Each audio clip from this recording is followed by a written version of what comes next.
네, 이렇게 2시 구간의 시황 점검을 해보고 오셨습니다. 자, 그러면 주식시마론 오늘의 주제부터 살펴보도록 할 텐데요. 주제 공개해 주시죠. 자, 오늘의 주제입니다. 중국 경제회복 총력, 위드 코로나, 기회냐 위기냐, 이런 주제로 살펴보도록 하겠습니다. 자, 오늘 토마토 투자클럽 김혜글 전문가 모시고 이야기 나눠보겠습니다. 전문가님 안녕하십니까? 네, 안녕하십니까? 네. 그 12월 연말 들어서는 우리 증시를 이야기하는데 사실 국내 이야기보다 중국 얘기를 더 많이 하는 것 같다라는 착각이 들 정도로 중국 이야기에 집중하게 됩니다. 오랫동안 끌어왔던 제로 코로나 정책이죠. 이거 지금 뭐 시위로 인해서 완화하기 시작했고, 이에 따라서 국내 증시에서도 관련주들이 급격하게 움직임 나타내고 있습니다. 자, 먼저 전문가님, 이렇게 위드 코로나를 하게 된 이후에 중국에서 이 코로나가 폭증 중인 걸로 좀 알고 있습니다. 일단은 요 현재 상황 좀 점검해 주시죠. 네, 역시나 뭐 지금 현재 이 위드 코로나를 이제 중국에서 좀 실시를 하고 있고, 그러면서 이제 기회냐 위기냐 굉장히 좀 주목을 많이 받고 있습니다. 그렇습니다. 아무래도 그럴 수밖에 없는 부분이 이 중국향 우리가 비중이 좀 상당히 높잖아요. 맞습니다. 수출이라든지. 그러다 보니까는 이제 또 이 중국의 이슈가 주목받고 있는 상태인데, 일단은 이 가라앉을 생각을 하고 있지 않습니다. 네. 전염세가 좀 어마어마하게 계속 좀 확산이 되고 있는 그런 상태고, 그러면서 이제 벌써 중국이 방역 완화를 하겠다라고 한 지 약 한 2주 정도가 지나갔습니다. 네. 그런데 이 2주가 지났는데도 불구하고 2주밖에 안 됐는데 네. 지금 우려감이 계속해서 커질 수밖에 없는 그런 상황이다라고 봐야 될 것 같아요.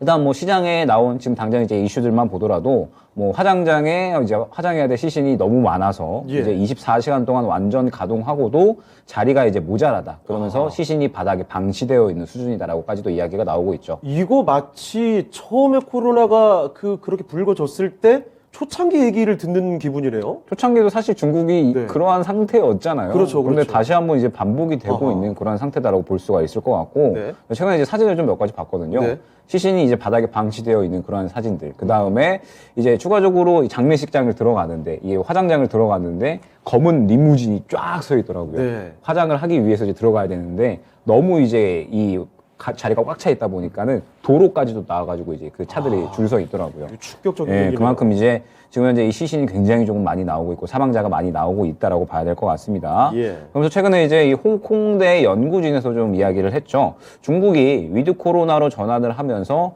본토에 100만 명에 가까운 사망자가 나올 거다라고 이제 이야기가 나오고 있습니다. 감염자도 아니고 사망자가 100만 명이라니. 그렇죠. 워낙에 좀 인구도 많다 보니까 예. 사망자가 100만 명까지 나올 수 있다라고 이야기를 했고, 그 다음에 미국 예일대 연구진에서는 이렇게 이야기를 했어요. 중국인 14억 명 중에 8억 명이 이제 감염이 될 수가 있을 것이다. 이거 단위 스케일이 너무 까마득하네요, 예, 정말. 너무 스케일이 크고, 예. 사실 이제 이 우리나라 같은 경우에도 뭐 감염자 수가, 누적 확진자 수가 이제 2,800만 명 정도 되거든요. 네. 그러면은 뭐 어느 정도 이 합당한 수치다라고 볼 수는 있을 것 같은데, 워낙에 스케일이 크다 보니까. 그렇죠. 우리나라가 이제 리오프닝 하고 나서 약 한 지금 10개월 정도 지난 것 같습니다. 그러면서 누적 확진자가 2,800만 명 정도 되는데, 네. 중국은 리오프닝 한다라고 하면 8억 명. 야. 2주 지금 지났고. 예, 2주 지났는데 이제 이렇게 예. 좀 뭐 사망자가 좀 많이 발생을 하는 상태다 보니까 네. 우려감이 당연히 좀 커질 수밖에 없겠죠. 그렇네요. 예, 8억 명이라는 감염 이 숫자 자체가 굉장히 좀 감이 잘 오지 않을 뿐더러 네. 여기서 이제 우려감이 더해지는 부분이 감염세가 더 빠르게 진행이 될 수 있다라는 부분들이겠죠. 앞으로 더. 네. 일단 내년 1월에 중국에 이제 우리나라와 설날과 같은 이 명절 축제가 있죠. 아,春제가 예, 진행이 되게 되면서 워낙에 이 중국이 땅덩이도 없고 그다음에 네. 이제 인구도 어마어마하다 보니까 이 민족 대이동의 그런 이제 명절이잖아요. 그러면 또 이게 감염 전파가 더 확산될 거라는 건 이거 불보듯 뻔한 일이네요. 불보듯 뻔한 일이고 사실 네. 중국에서 지금 다시 한번 방역 완화를 하면서 검사를 잘 안 하고 있거든요. 네. 그러다 보니까 감염자 수의 경로를 좀 알 수가 없는 이제 깜깜이 감염자가 계속해서 늘어날 수밖에 없을 것이고, 여기 감염돼서 저기 퍼뜨리고 저기 감염돼서 여기 퍼뜨리고 네. 이러한 상황들이 계속해서 좀 반복이 될 수 있다라고 봐야 될 것 같습니다. 그러면서 이제 1월 달에 중국의 이 코로나 감염자 수가 최고조에 달할 것이다라고 이제 예측이 되고 있는 상황입니다. 지금도 무섭지만 1월 달이면은 훨씬 더 이 감염의 확산세가 커질 것이다. 네, 확대될 것이다라는 우려감들이 좀 더해지고 있다라고 봐야 될 것 같고, 예. 지금 이제 중국 당국에서 어느 정도 좀 제재를 해야 될 것 같은데 일단은 춘제 때 이동을 자제하는 정책을 내놓을 것 같지는 않아요. 네. 이제 지금 2020년부터 이제 제로 코로나 정책을 이제 실시를 했었고 그에 따라서 지역 간 이동에 대해서는 이제 자제령을 좀 내려왔었는데 이번에는 최근에 이제 방역 완화 조치를 내놨잖아요. 그리고 이 중국의 정책 특성이 한 번 정하면 잘 바꾸지를 않습니다. 그러니까 이렇게 네. 철저하게 3년째 지켜왔던 걸 이제 완화시킨다고 했는데 그렇죠. 갑자기 또 돌리기도 뭐하거든요. 지금 상태에서 이제 말 바꾼다라는 소리를 과연 이제 중국 당국이 좀 용납을 할 것인가? 시진핑 국가주석이 과연 그렇죠. 그렇기 때문에 지금 현재 상태에서 이 이동 자제해라라는 권고는 내려지지 않을 것으로 예측이 되고 있습니다. 예. 때문에 코로나 확산세는 1월까지도 어마어마한 기세로 퍼져나갈 수 있지 않을까라는 그런 이제 예상이 되고 있고 그래서 미국에서 또 이러한 이야기를 했습니다. 이 네드 프라이스 미 국무부 대변인이 이제 정례 브리핑에서 이렇게 이야기를 했어요. 현재 중국의 코로나19 발병 상황과 관련해서는 이 문제가 해결되기를 바라는데 우리는 이 바이러스가 확산이 될 때마다 변이를 일으킬 수 있고 그러면서 모든 지역의 사람들에게 위협이 될 수 있다는 점을 인식을 하고 가야 된다라고 이제 이야기를 했습니다.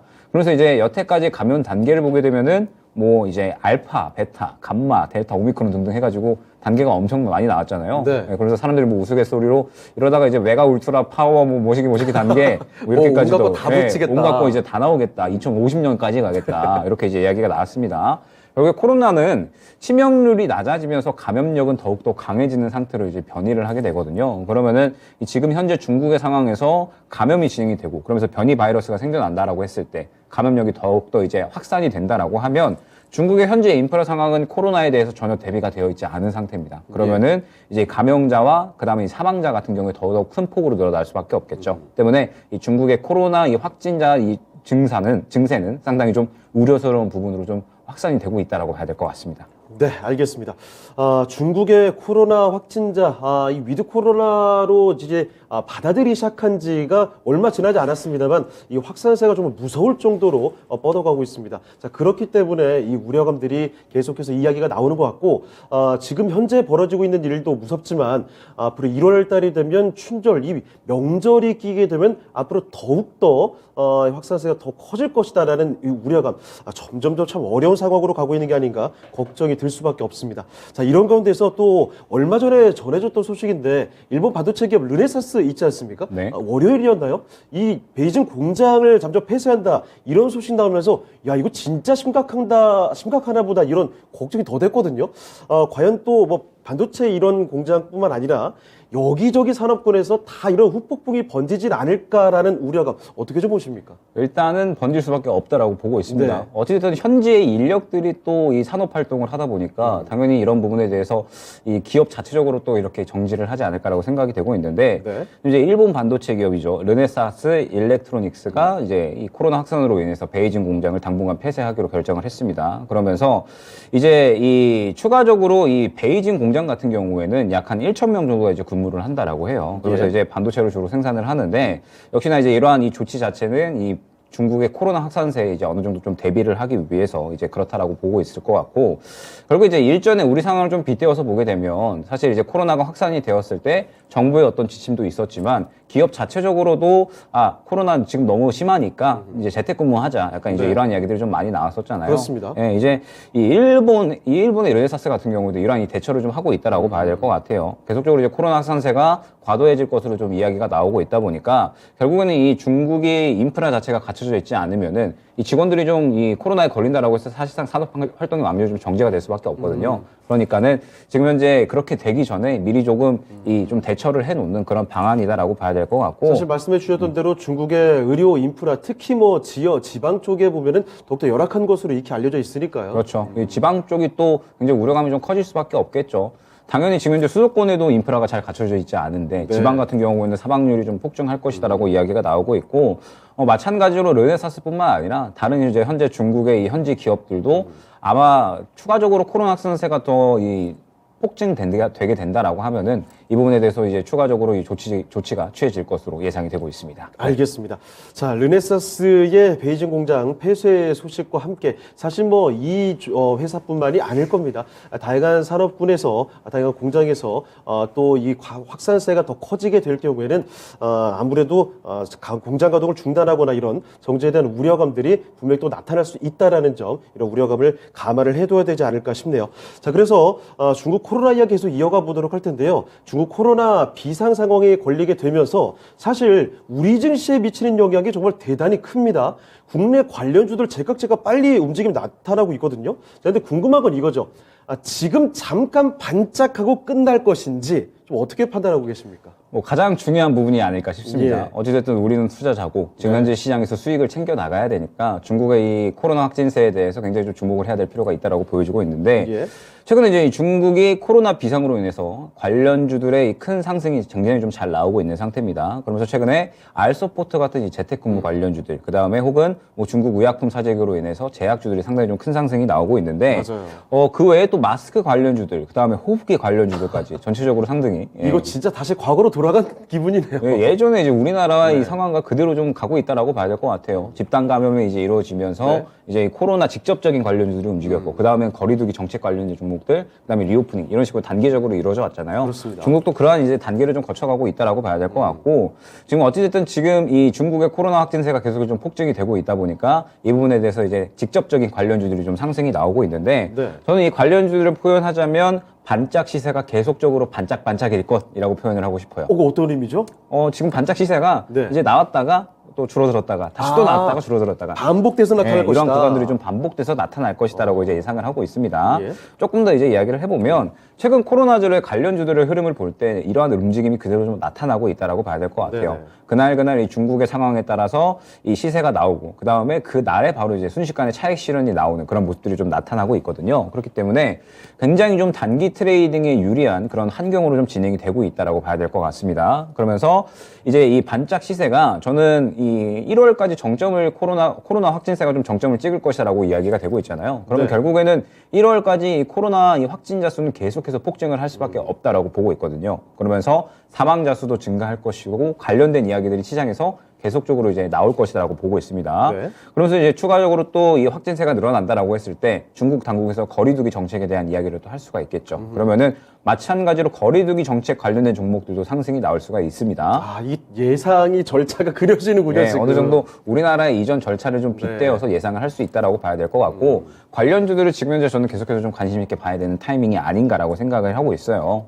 우리나라 같은 경우에도 코로나 확산세가 계속될 때 말씀드렸듯이 코로나 관련주들이 시장에서 이야기가 나올 때마다 계속해서 번뜩이는 모습을 보여주면서 네. 긴 시간 동안 사실 시장을 좀 주도했었던 그런 이제 모습을 보여줬거든요. 때문에 마찬가지로 코로나 관련주들은 이러한 흐름을 더욱더 이제 이어 나갈 것으로 보여지고 있고 여기에 시장 환경이 저는 더더욱 큰 몫을 하지 않을까라고 생각이 됩니다. 어떤 점이죠? 지금 현재 이 시장 환경을 보게 되면 결국에는 주도 섹터가 굉장히 좀 부재한 상황이죠. 반도체 좋지 않죠. 그렇죠. 2차 전지도 지금 4분기 실적이 살짝 이제 줄어들 것이다. 그렇죠. 그나마 2차 전지가 받쳐주나 싶더니 요즘에 또 그것도 약간 부진합니다. 그래서 최근에 뭐 테슬라 감산 이야기 나오면서 네. 전체적으로 2차 전지가 이번에는 조금 쉬어갈 것이다라고 이제 예견이 되고 있는 상태입니다. 그럼 이제 뭐 믿을 게 별로 없는 거죠. 예, 뭔가 이제 강하게 조금 이 끌고 나가야 되는 종목군들이 있어야 되는데 그 종목군들이 지금 부재한 상황이잖아요. 그러다 보니까는 올해 이번 달 시장을 보게 되면 굉장히 여러 가지 종목군들이 상승이 좀 순환이 나오고 있습니다. 뭐 정말 많았고 이거는 대처가 거의 불가능하지 않나 싶을 정도로 짧게 갔어요. 그렇죠. 어제는 콘텐츠 가다가 갑자기 오늘 제약주 가지 않나, 갑자기 또 다음 달에는 금리 인상 관련된 종목들 가지 않나, 네. 굉장히 어지러운 상황이 좀 연출이 되고 있다라고 봐야 될 것 같고, 역시나 이번 달의 시장 환경의 특성이다라고 봐야겠죠. 주도주가 부재한 상태에서 대금 자체도 줄어들다 보니까는 굉장히 한전된 섹터 내에서 수급이 빠르게 치고 빠지는 이러한 이제 상황이 좀 이어지고 있다라고 봐야 될 것 같고, 결국에 이러한 시장 환경에서 굉장히 이 코로나 관련주들이 유리하지 않을까라고 생각이 되고 있습니다. 어찌됐든 이 지금 현재 이슈 있는 종목군들이 굉장히 좀 주목을 받고 있는 상태에서 중국은 지금 현재 이 코로나 확진세가 계속해서 좀 이어질 것으로 보여지고 있죠. 그러면은 관련주들은 시장에서 결국에는 계속해서 주목을 받을 수밖에 없지 않을까라고 생각을 하고 있습니다. 최근에 마스크, 그 다음에 호흡기, 제약, 재택근무, 원격으로 등 이 코로나 쪽에서는 굉장히 좀 여러 가지 섹터들이 많이 포진이 되어 있습니다. 그러면서 이 섹터들이 최근에 좀 상승이 나왔다가 뭐 쉬었다가 다시 또 상승 나오는 흐름이 좀 반복이 되고 있다라고 봐야 될 것 같고, 지금 현재 이 관료주들의 흐름을 봤을 때는 절대 이 단기적인 흐름으로 끝나지는 않을 것이다라는 점, 계속해서 이렇게 이 왔다 갔다 하는 이런 흐름들을 좀 반복할 것이다라고 보고 있고, 여기서 이제 우려감이 살짝 드는 거는 중국 당국이 PCR 검사를 이제 하지 않으니까는 이 감염자가 통계에 잡히지 않으면서 네. 우리 감염자 없어. 굉장히 이제 이 청정해라고 이제 이야기를 할 수는 있습니다. 그런데 사실 이 감염자가 없다라고 하는 거는 지금 현재 상태에서 눈 가리고 아웅인 상황이잖아요. 그렇죠. 이미 이제 확진자 폭증하고 사망자도 폭증하고 있는 거를 다 알고 있는 상태이기 때문에 결국 중국 당국은 거리두기 정책에 대해서도 이야기를 할 수밖에 없다라고 보고 있습니다. 그러면은 이 거리두기 정책에 대해서 선진국들이 했던 방법들을 그대로 이제 학습을 해서 이제 그대로 좀 펼쳐 나갈 것이다라고 보고 있거든요. 그러면은 지금 현재 이 시장에서 이 주목받을 수 있는 종목군들에 대해서 예를 들면 최근에 뭐 알서포트 같은 경우에 재택근무 관련해서 상승 나왔다가 하루 쉬고 다시 상승이 나오는 흐름이 어제 나타났거든요. 네. 그다음에 제약주도 마찬가지로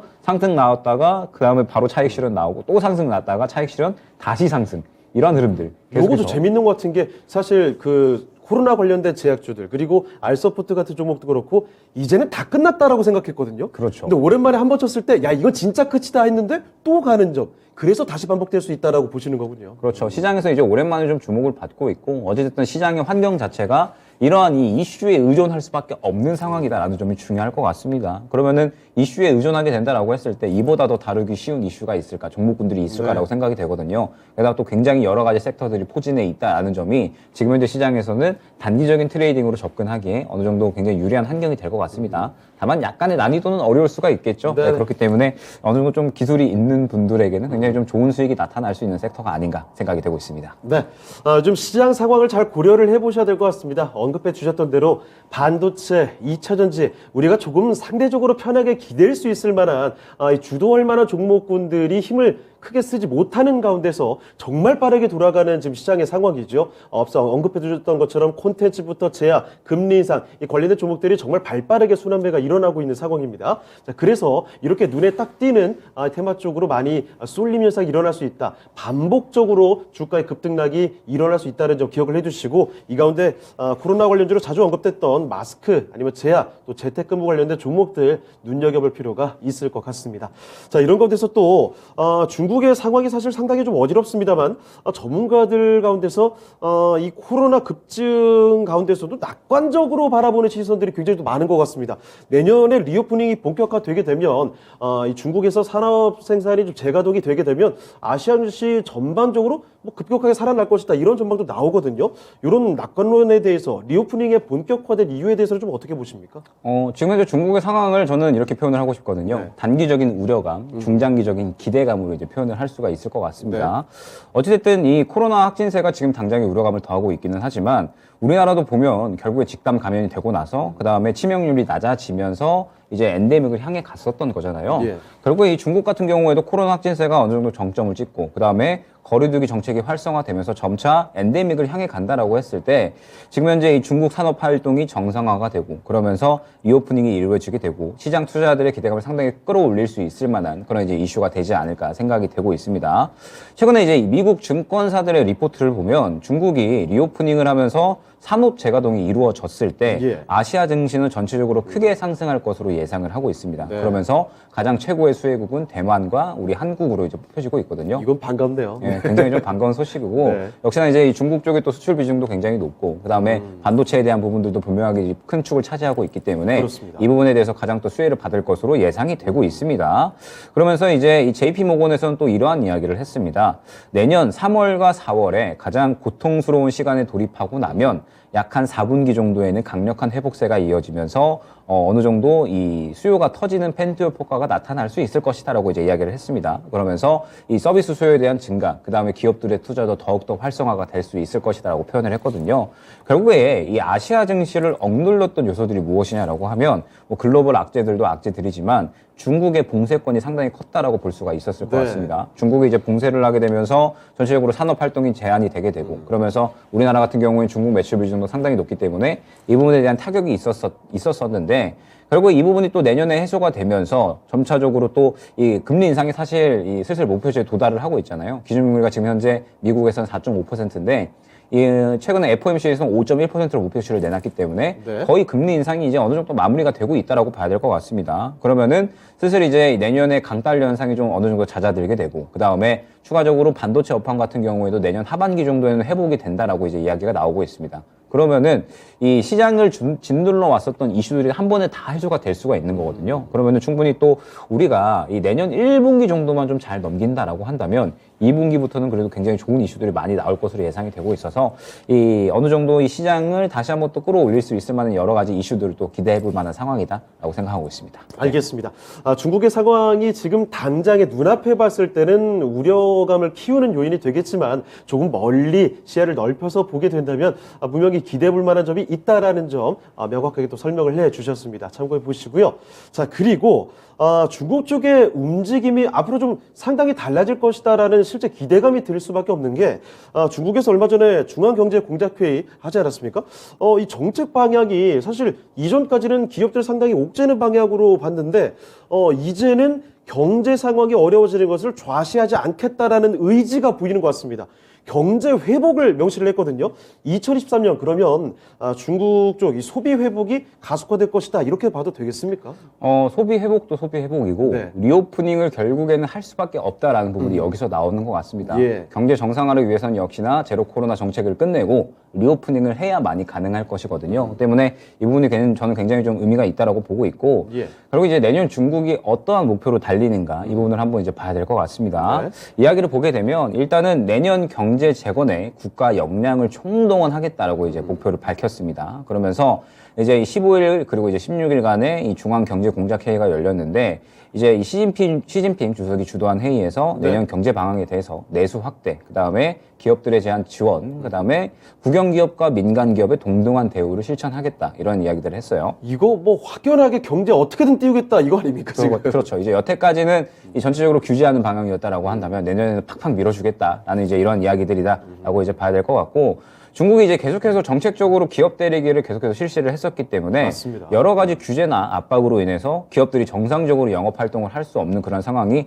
계속적으로 유지가 되었었습니다. 그런데 이번 경제공작회의에서의 이 핵심 내용을 보게 되면 부동산 시장의 안전적인 발전 보장, 그다음에 높은 수준의 대외 개방, 이제 좀 문을 열고 이 외국의 어떤 이 상황들, 이 기업들이 좀 받아들이겠다라는 거죠. 그다음에 외국 기업이 들어오게 됐을 때 그에 대한 또 평등한 대우, 내수 활성화, 공기업과 민간 기업에 대한 평등한 대우, 이런 부분들을 좀 이야기를 하면서 앞으로 경제를 살릴 수 있겠다라는 기대감을 끌어올릴 이야기들을 상당히 좀 여러 가지 했다라고 봐야 될 것 같습니다. 네. 그러면서 이 결론적으로 이야기를 했을 때 결국 기업들에 대해서 계속해서 강하게 규제했던 부분들을 어느 정도 완화하고 그다음에 지금 현재 여러 가지 이 외국 기업들이 탈중국이라는 키워드가 굉장히 좀 많이 움직이고 있잖아요. 그러면서 충분히 또 외국 자본이 중국에서 많이 빠져나왔을 겁니다. 그리고 이제 중국에서는 이 부분을 좀 어느 정도 의식을 해서 외국 기업들에 대한 지원들을 어느 정도 하겠다라고 이제 이야기를 하는 거고, 만약에 이제 이게 리오프닝과 좀 잘 맞물려서 진행이 된다라고 하면 이 또한 좀 상당히 시너지를 발휘할 수 있을 것이라고 기대가 되고 있습니다. 산업 활동이 다시 한번 재개가 되면서 중국이 여태까지 이 닫아놨었던 그리고 상대적으로 이 폐쇄적으로 진행을 했었던 정책들, 규제안들을 풀어나간다라고 했을 때 다시 한번 이 중국에 대한 경제 회복에 대한 기대감이 좀 끌어올려지면서 반사적으로 아시아 증시도 같이 수혜를 볼 수 있지 않을까라는 그러한 기대감이 지금 현재 시장에서는 어느 정도 좀 크게 나오고 있다라고 봐야 될 것 같습니다. 알겠습니다. 확실히 중국이 좀 변하고 있다라는 게 느껴지네요. 이 제로 코로나의 완화 정책, 갑자기 이렇게 변화되는 모습도 그렇고, 지금 말씀을 해주셨던 기업 규제 완화에 대한 기대감까지 해서 앞으로 이런 모습들이 진짜로 확인이 된다면, 뭐 비단 중국 증시뿐만이 아니라 아시아 증시 전체적으로 좀 더 활력을 찾을 수 있는 하나의 기회 요인이 될 수 있지 않을까 기대감이 들기도 합니다. 자, 그런데 앞서 저희가 말씀을 드렸던 경제공작회의의 이 보도문에 보면은 사실 이 부동산 시장의 안정적인 발전 보장, 요게 뚜렷하게 좀 명시가 되어 있거든요. 자, 그래서 이 부동산 경기 회복과 관련된 기대감도 들 수밖에 없을 것 같습니다. 자, 부동산 경기가 회복이 된다면 당연히 이 가전이나 가구, 집안에 들어가는 쪽, 이런 내구재도 좀 주목해 볼 수 있지 않을까 싶은데 어떻게 좀 보십니까? 일단은 올해 그리고 이제 작년에 이 중국의 부동산 기업들의 또 굉장히 어려운 이슈들이 좀 많이 나왔었잖아요. 맞습니다. 그러면서 우리 시장에서 상당히 또 충격을 많이 끼쳤었는데 결국에 그러한 부분들이 이 중국의 부동산 기업 규제로 인해서 좀 많이 이루어졌다라고 봐야 될 것 같습니다. 그런데 이번에 나온 이야기를 보면 중국 정부가 내년도 통화 정책의 방점 중에 하나를 부동산으로 딱 찍었거든요. 네. 역시나 이 부동산이 중국의 이 GDP에 대해서는 30%가량을 좀 차지할 만큼 굉장히 좀 중요한 요소다라고 봐야 될 것 같고, 지금 현재 상황을 보게 되면 코로나19로 인해서 부동산 침체가 상당히 좀 오래되어 왔었는데, 예. 이 내년 경제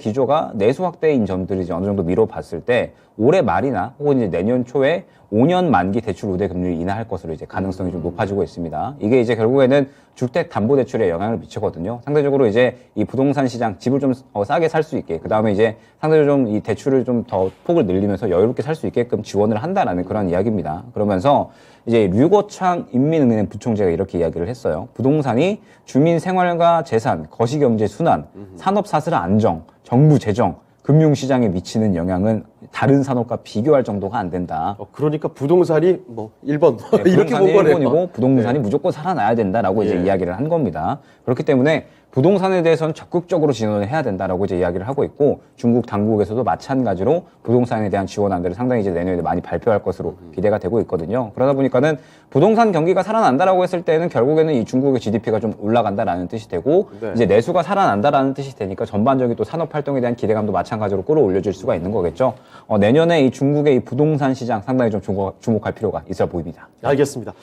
이게 류거창 인민은행 부총재 발언, 사실 뭐 여러 가지 어휘들이 나왔지만 결국은 부동산을 전폭적으로 지원을 해주겠다, 어떻게든 살리겠다라는 의지가 엿보입니다. 자, 그래서 내년 중국 부동산 시장이 좀 살아나게 되면은 이것도 하나 긍정적으로 볼 만한 요인이 되지 않을까 싶네요. 자, 그런데 문제는 저희가 이제 중국의 앞으로 변화되는 기대감에 대한 이야기를 많이 했는데 요 질문 한번 좀 드려야 되지 않을까 싶습니다. 중국의 리오프닝이 본격화되면 오히려 미국이나 유럽 쪽에서는 이 성장의 위협 요인이 될 수 있다, 이런 얘기도 나와요. 약간의 이제 우려감을 더하는 요인이다라고 봐야겠죠. 예. 아시아 증시에서는 뭐 수혜를 받을 것으로 기대가 되고 있기는 하지만, 지금 현재 이 중국 리오프닝에 대해서 우려감이 드는 부분은 무엇이냐? 이제 세계 최대 헤지펀드사 이제 브리지 워터 OCH라는 이제 기업이 있습니다. 네. 그러면서 여기 젠슨 CIO가 이렇게 이야기를 했어요. 세계 제2의 경제 대국 중국의 봉쇄가 지금 현재 이 인플레이션 상황에 대해서는 일종의 축복이었다라고 표현을 축복이었다. 했습니다. 예, 그만큼 중국이 글로벌 인플레이션을 억제하는 데 있어서 상당히 좀 힘을 발휘했다라고 이제 이야기를 했습니다. 이 미국과 유럽이 상당히 좀 힘들었고, 우리나라도 마찬가지로 힘들었던 부분이 경기 침체에 대한 부분이잖아요. 그러면서 이 인플레이션이 가장 큰 영향이었다라고 볼 수가 있었을 것 같은데, 중국이 봉쇄를 했잖아요. 네. 봉쇄를 하다 보니까 산업 활동이 정지가 되고, 그러다 보니까는 원자재 수요를 상당히 좀 낮추는데 그래도 어느 정도 한 축을 담당을 했다라고 보고 있거든요. 그런데 만약에 중국이 다시 한번 내년에 리오프닝을 하게 된다라고 했을 때 원자재에 대한 수요가 늘어날 수가 있겠죠. 그러면 다시 한번 물가를 끌어올릴 수 있는 그런 요인이 될 겁니다. 그럼 지금까지 악몽처럼 겪어왔던 이 시간이 더 길어질 수 있다라는 건가요? 일단 정점을 찍었다라고 네. 보고 있지만 불안감을 더하는 요소라는 것은 분명하다라고 봐야 될 것 같고, 뭐 일례로 중국이 다시 한번 산업 활동을 재개한다라고 했을 때 가장 또 민감하게 움직이는 게 유가잖아요. 그렇습니다. 예, 그만큼 이제 이 원자재에 대한 부분들이 네. 다시 한번 수요가 늘어난다라고 했을 때 중국의 리오프닝 상당히 좀 우려감이 드는 그런 이제 요소다라고 봐야 될 것 같고. 상당히 좀 혼란스러워지겠군요. 그렇죠. 그 다음에 중국이 어찌됐든 내년에 모두 수단을 다 밀어 넣어가지고 경제 살리겠다라고 이야기를 했잖아요. 투자가 굉장히 좀 조폭적으로 이루어지게 되면서 산업 활동이 굉장히 좀 활발하게 살아날 것으로 예상이 됩니다. 그러면 어찌됐든 이 원자재에 대한 수요는 늘어날 수밖에 없기 때문에 이 부분에 대해서 이제 이야기를 한 부분이, 인플레이션에 대해서 어찌됐든 중국 본세가 한 축을 담당을 했었는데, 지금 이 중국이 다시 한번 봉쇄를 푼다라고 했을 때 인플레이션을 다시 한번 자극할 수 있을 만한 그런 요소가 되지 않을까, 이러한 우려감은 존재하고 있다라고 봐야 될 것 같습니다. 네, 알겠습니다. 중국의 리오프닝 관련된 종목들이 지금 우리 증시에서도 가파르게 상승이 나오고 있고 기대감을 가져볼 만하기도 합니다만, 한편으로는 또 이 중국의 이런 봉쇄가 완전히 풀렸을 때, 리오프닝이 됐을 때 원자재 가격 상승부터 해서 물가가 다시 올라버리는 이런 혼란스러운 상황이 벌어질 수도 있다라는 점도 같이 한번 이런 시선도 기억해 두실 필요가 있겠네요. 자, 그러면 이제 마지막으로 한 가지 질문 좀 더 드리겠습니다. 산타를 기대했던 우리 증시입니다. 그런데 이 연말에 산타가 부재한 상황이죠. 자, 정말 실망감이 자꾸만 반복되는 상황인데, 그나마 이런 시장 속에서 중국의 위드 코로나 관련주 대안으로 좀 볼 수 있겠습니까? 최근에 제가 방송에서 이런 이야기를 많이 했던 것 같아요. 산타가 없으면은 우리가 찾아서라도 가야 된다. 네. 그러면서 이제 산타를 조금 혼내줄 필요가 있다라고 네. 이제 이야기를 했거든요.